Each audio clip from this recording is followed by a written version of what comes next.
बघा छान आवाज येतोय, मस्त क्रिस्पी झालेली आहे। मी तर तुम्हाला तोडून दाखवते। हे बघा आतूनही छान शिजली आहे।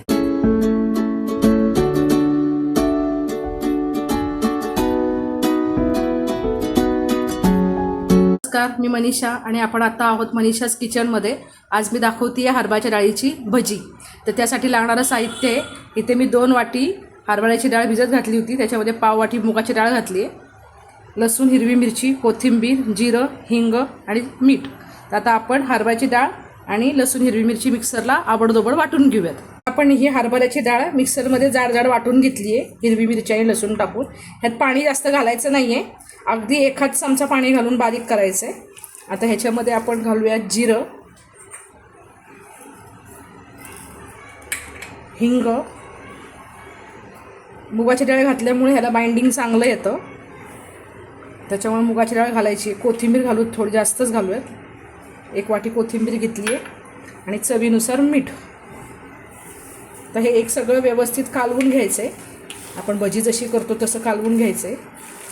आणि ह्याच्यात पाणी अजिबात घालायचं नाही आहे, ह्याची काळजी घ्यायची आहे, कारण हरभऱ्याची डाळ पूर्ण तेलात टाकली की ती सुटते।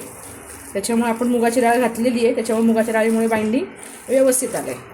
तर आता आपण ह्याचं हे मिश्रण तयार करून झाले। आता आपण एकीकडे तेल तापायला ठेवू आणि ह्याची भजी तळून घेऊयात। आता आपण तेल तापलं का चेक करूयात, थोडंसं तापत आलं आहे तेल जास्त मोठ्या गॅसवर नाही ठेवायचं। आता आपण तेल तापले, थोडासा मीडियम करूयात गॅस, मीडियम गॅसवरच तळून घेऊयात, म्हणजे ती आतून कच्ची राहणार नाही, नाहीतर काय होईल, बाहेरून ती जळून जाईल आणि आतून कच्ची राहील। आता हे तुम्हाला आवडेल तशा आकाराचे तुम्ही भजी करा।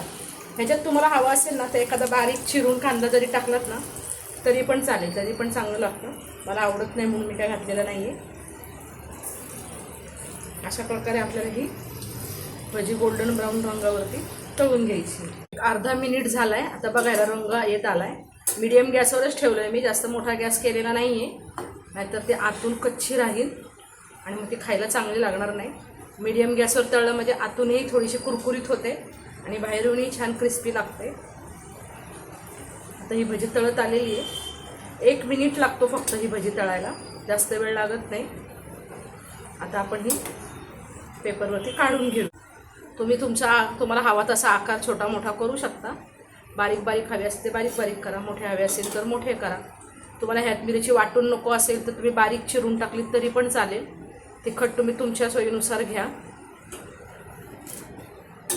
आता मी अजून एक बॅच तुम्हाला तळून दाखवते। गॅस मिडियमच ठेवला आहे मी, तेल चांगलं तापलेलं आहे। त्यात कोथिंबीर जास्त टाकल्यामुळे ना ह्याची चव खूप छान लागते। अर्धा मिनिट झालं आहे, आता ही पण चांगला कलर आला आहे भजीला। आता अशा प्रकारे आपण सगळी भजी तळून घेऊयात। 1 मिनिटभर लागतो एक बॅच तळायला। छान क्रिस्पी झाली की मग काढायची, कलरवरनं होते आणि ही भजी क्रिस्पीच होते। हरभऱ्याची डाळ, मुगाची डाळ आहे, फक्त आतमध्ये कच्ची राहणार नाही याची काळजी घ्या। मीडियम गॅसवर तळली तर आत कच्ची राहत नाही। तर आपण हे सगळे तळून घेऊया। अशा प्रकारे आपली हरभऱ्याच्या डाळीची भजी तयार झालेली आहे। बघा छान आवाज येतोय, मस्त क्रिस्पी झालेली आहे। मी तर तुम्हाला तोडून दाखवते। हे बघा आतूनही छान शिजली आहे आणि खायला इतकी भन्नाट लागते। तुम्ही एकदा ट्राय करून बघा। 30 कांदा भजी, बटाटा भजी खाऊन कंटाळा आला असेल तर ही भजी एकदा तुम्ही स्नॅक्ससाठी किंवा जेवताना करा आणि ट्राय करा। बघा मनीषाज किचनची भजी तुम्हाला आवडते, कमेंट करा। माझी रेसिपी कशी वाटली लाईक करा आणि सबस्क्राईब करा।